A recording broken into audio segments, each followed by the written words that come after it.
天地不仁，以万物为刍狗。经历凡人多日的艰辛制作，终于迎来了神族与巨人族7v3的诸神之战。巨人族的浮友迫于人数的压力，便想临阵退缩，还是萨克沙意志坚定，觉得箭在弦上不得不干。见大战一触即发，所有人也准备就绪拉开架势。转眼间，萨克沙这个傻狍子就要冲到了索尔的面前。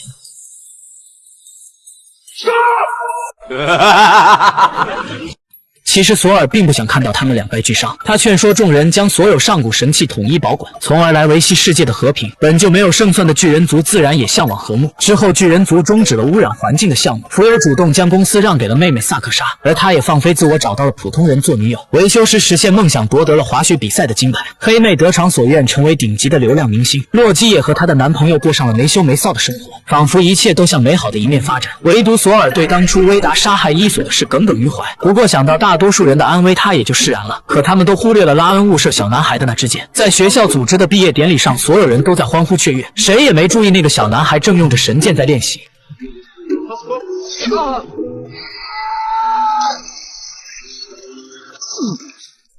神话中的预言果然成真了，巴德尔被盲眼霍德用箭射死，痛失基友的洛基率先发动了战争，成为了开启大战的导火索。在这场惨绝人寰的激战中，最后神族和巨人族无一生还，全军覆没。其实故事还有另一个版本，从小马格纳就对雷神索尔的漫画故事着迷，而他又有严重的自闭妄想症，所发生的一切都是他虚构出来的幻想。比如萨克莎杀死维修师，其实是萨克莎向他丢去玫瑰花；再比如黑妹被浮友砍死，其实只是他喝水呛到了。在现实中，所有人不但没死，还非常的和睦，每个人都是有说有笑。随着他幻想的伊索消失，这也代表着马格纳已经从幻想中